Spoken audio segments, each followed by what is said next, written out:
저희가 둘러볼 세 번째 구역, 바로 반도체고요.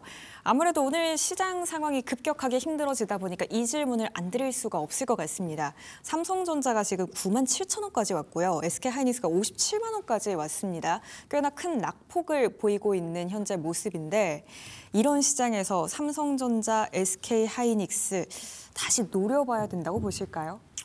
일단 뭐 업황은 바뀐 게 없어요. 지금 메모리 가격이 떨어지는 것도 아니고 그다음에 지금 수요가 갑자기 줄어드는 것도 아니고 글로벌 AI 기업들에 대한 이제 의구심들이 좀 생기기 시작한 거죠. 일부 이제 기업들이 오라클부터 시작해서 메타 이런 종목들이 이제 지금 돈을 빌려서 AI에 투자하겠다. 이제 근데 그게 이제 뭐 사모펀드로 빌리는 경우도 있고 회사채를 발행하는 경우도 있는데 이런 것들에 대한 이제 빚내서 투자는 이제 이게 과연 이제 기업에 타당하는 거냐 이런 의구심이 있는 데다가 그 빚내서 투자하는데 지금 금리는 또 내린다는 얘기가 또 기미가 안 보이죠. 네. 예, 그러니까 이제 그러면 기업에 부담이 될 가능성이 높다. 그래서 최근에 보면 오라클도 급락세고 메타도 떨어지고 있죠. 네. 예, 오히려 이제 자기 돈 갖고 투자하는 이제 구글만 올라가고 있는 상황입니다. 그래서 여러 가지 이제 뭐 엔비디아도 또 이제 뭐 얘기가 나오면서 좀 빠졌는데 누가 팔았다 이러면서 빠졌는데 엔비디아가 나빠서 팔았을까? 뭐 다 끝나서 팔았을까라기보다는 이제 하드웨어에서 이제 소프트웨어 쪽으로 넘어가려고 하는 자금의 흐름이 좀 바뀌었다. 일부 차익 실현 매물이 나오는 걸로 보고 있고요. 그런 과정에서 지금 우리나라 반도체 주가가 같이 빠지는 것 자체는 약간 조금 그냥 뭐 심리적인 거죠. 네. 지금 뭐 반도체 가격이 떨어진 것도 아니고 디램을 덜 팔리는 것도 아니고 어찌 됐든 빚을 내든 어찌 하든 당분간 투자를 할 텐데 투자할 때 결국에는 지금 가장 많이 필요한 게 데이터 센터에서 가장 많이 필요한 게 디램이라고 해서 디램 가격이 급등하고 있는 거거든요. 네. 결국에 이제 AI를 활용하는 기업들이 디램을 잡아 당기면서 지금 올라가고 있는 상황이라 주가는 이제 단기에 많이 올랐으니까 좀 쉬어가는 국면을 거치는 정도라고 생각하시면 될 것 같고요.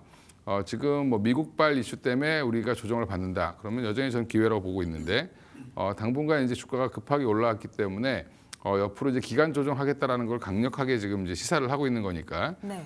지금은 이제 다음 레벨 상승을 위해서 조금씩 나눠서 분할로 사모아가는 단계로 판단하시는 게 맞지 않을까 생각하고 있습니다. 네, 지금 단계에서는 분할로 차근히 모아가시는 게 하나의 전략이 될 수 있을 것 같고요.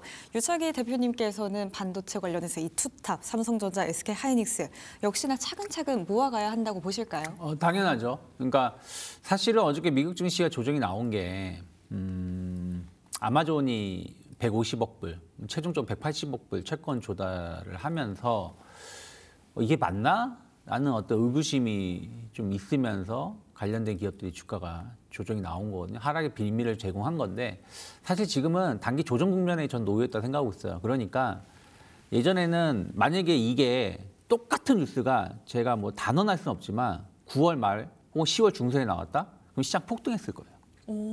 근데 지금은 약간 조정 국면에 있다 보니까 똑같은 뉴스가 나왔는데 이건 호재가 아니라 악재로 받아들인다는 것이죠. 그러니까 물론 이제 모르겠습니다. 이게 뭐 똑같은 뉴스가 그때 안 나왔기 때문에 제가 단언할 수 없지만 제가 느끼기엔 그렇다는 거예요. 그래서 시장에 따라서 동일한 뉴스라고 하더라도 해석을 달리 한다라고 좀 보시면 될 것 같아요. 그럼 그런 이론에서 주가는 약간 흔들림이 있지만 길게 봤을 때 어떤 우리가 논리가 훼손됐느냐 그게 아니라는 것이죠. 예를 들어서 저는 오히려 아마존이 우리 투자 안 하기 위해서 채권 발행 안 할래. 이게 오히려 악재지. 투자를 하기 위해서 채권 발행을 한다. 물론 이게 길게 봤을 때는 모르겠어요.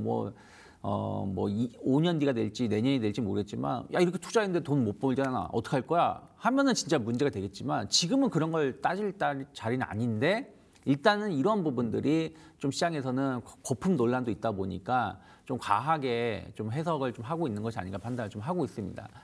어저께 마이크론 테크놀로지 조정이 나왔는데 일단은 주요 빅테크 업체들이 메타, 아마존, 구글 어마어마한 투자를 계속 이어가겠다는 의지를 계속 보여주고 있거든요. 마이크로소프트만 조금은 약간 고민해보겠다는 건데 그것도 왜 그러냐면 지금 전력이 없어요. 그러니까 데이터 센터를 짓고 싶어도 못 짓고 있다 보니까 지금 그 그래픽 카드가 GPU가 남아돌고 있다라고 재고가 있다라고 말하는 거지.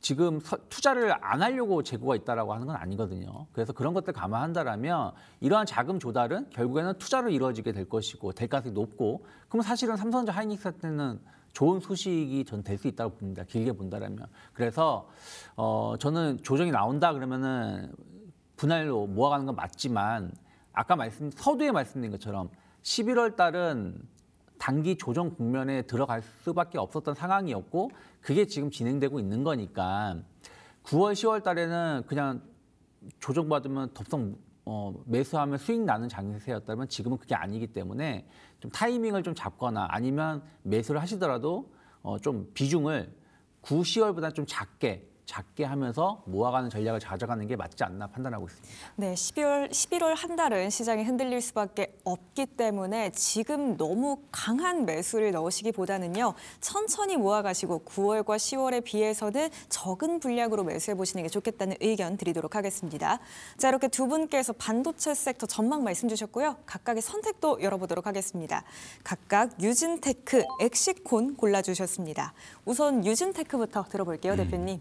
유진테크가 또 거침없이 올라온 종목 중에 하나인데 최근에 또 거침없이 또 조정이 나오고 있습니다. 네. 고점 대비해서 한 20% 이상 조정 나왔는데 일단 지금 안 쉬고 거의 이제 4만 원대 중반에서 이제 4만 원 초반이죠. 초반에서 지금 4만 5천 원대부터 10만 원까지 2배 이상 올라온 다음에 조정이 좀 들어오고 있는 중이고, 조정이 더 나올 수도 있습니다. 근데 한 8만 원까지는 열어놔야 될 걸로 보는데, 지금 반도체 전공정 관련돼서 어차피 이제 가장 대표적인 종목이다 보니까 원익 IPS랑 같이 투톱으로 역할을 해줬던 종목이고, 시총도 좀 많이 올라왔죠. 근데 이제 단기 낙폭이 좀 크기 때문에 어느 정도 이제 여기서 바닥을 좀 잡아준다, 돌림이 나오는 좀 신호가 나온다라고 하면 다시 한번 좀 반등이 빨리 올라올 가능성이 있고요. 그 배경에는 지금 결국에 이제 용인팹도 더 규모를 늘려서 하이닉스 같은 경우도 한 600조 정도 투자를 한다고 얘기를 하잖아요. 원래 150조 규모였는데 600조로 늘린다라고 얘기를 하고 있고,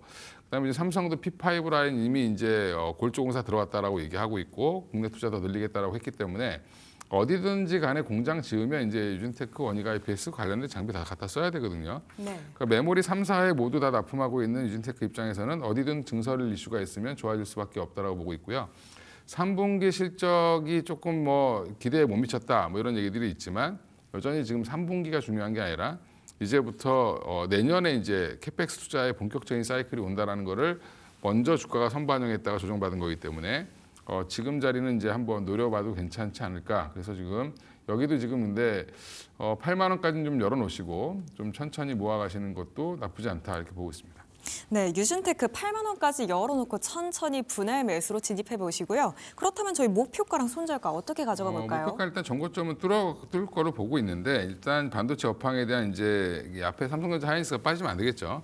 네. 네, 그쪽에 이제 반등이 좀 나와준다라고 하면 지금 그리고 본격적인 이제 수주가 들어와서 실적이 보이면, 숫자가 보이면 한 12만 원까지는 한번 올라갈 가능성이 있다고 보고 있습니다. 네, 유진테크 목표가는 12만 원 설정해 드리도록 하겠습니다. 유창희 대표님께서는 엑시콘 택해 주셨어요. 네, 엑시콘 같은 경우는 좀 반도체 테스트 장비를 공급을 하는 기업이라고 보시면 될 것 같습니다.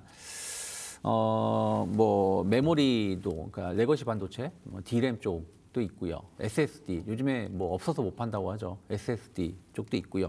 버닌 등 반도체 검사 장비를 공급을 좀 하는 기업이라고 보시면 될 것 같아요. 근데 지금 주요 기업들이 다 투자를 확대하려고 하고 있거든요. 그래서 생산량을 증가시키려고 하고 있기 때문에 이런 부분들이 추가 장비 수요를 좀 증가시킬 수 있지 않을까 판단을 좀 하고 있고요.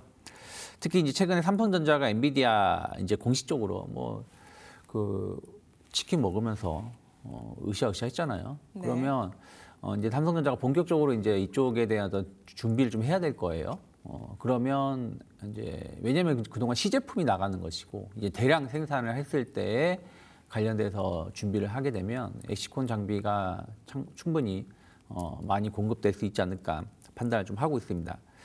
그리고 이제 CXL 시장도 이제 내년 상반기에 이제 유리기판 시장이 개화하는 거잖아요. 유리기판 제품이 이제 본격적으로 출시가 되는 거고, 그 다음에 이제 CXL로 시장을 바라보고 있기 때문에 이 부분이 상당히 중요한 역할을 해줄 수 있다 판단을 좀 하고 있고요.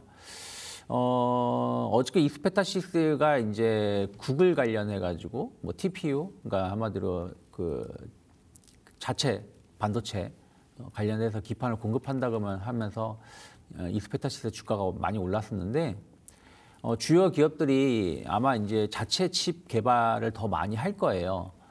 그러면 이런 자체 칩 개발을 했을 때 예전에는 이제 어떻게 보면 범용 제품이었잖아요. 그러니까 D램이 됐든 SSD가 됐든 뭐 HBM도 어떻게 보면 이제 범용 제품일 수 있겠죠.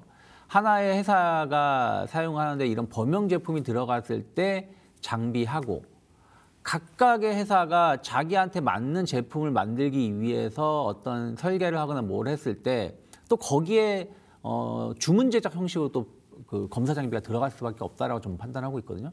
그럼 당연히 단가가 좀 더 높아질 수밖에 없겠죠. 이런 부분들이 계속해서 시스템 메모리 반도체 시장은 계속해서 커질 수밖에 없는 상황인 것이고 그렇게 되면 엑시콘 역시 마찬가지로 매출은 좀 더 성장할 수 있지 않을까 판단을 좀 하고 있습니다. 최근에 주가를 본다라면 사실은 9월 달에 한번 크게 움직임이 상승이 한번 나오고 한 2달 가까이는 행보입니다. 그냥 박스권이에요. 하단이 14,000원, 상단이 17,000원 이렇게 박스권 흐름을 좀 보여주고 있는데 그러면 지금 박스권 하단이잖아요. 박스권 하단에 왔을 때는 사볼만 하다라는 거죠. 그리고 나서 이제 손절가 짧게 놓고 하단 이탈하면 정리하면 되는 거죠. 그래서 저는 일단은 박스권 하단 13,000원을 크게 이탈하지만 않는다라면 저는 조금은 이제 지금부터는 분할 매수 해볼 수 있는 기업이 아닐까 판단을 좀 하고 있고 일단 목표가는 2만 원 정도 열어놓고 있습니다. 물론 이제 박스권 상단이 18,000원이긴 한데 만약에 엑시콘이 올라선다 그러면은 반도체에 관련된 기업들이 다시 지난 9월, 10월처럼 분위기가 좋아진다는 얘기거든요. 그러면 18,000원 고점을 돌파할 수 있다. 그래서 한 2만 원까지는 목표가 열어놓을 수 있지 않을까 판단하고 있습니다. 네, 엑시콘 목표가는 2만 원 잡아드리고요. 손절가는 13,000원 보면서 대응해 나가시죠. 이렇게 오늘도 세 가지 구역 두 분과 함께 둘러봤고요. 저희도 여기서 함께 인사드리도록 하겠습니다. 작전타임 60분 오늘 저희가 준비한 내용 여기까지고요. 저희가 방송 통해 드리는 말씀 주가 판단에 대한 조언일 뿐입니다. 해당 종목의 상승 하락 보장하지 않는다는 점 유의해 주시기 바랍니다. 그럼 저희는 내일 오후 1시에 돌아오겠습니다. 함께해 주신 여러분 고맙습니다.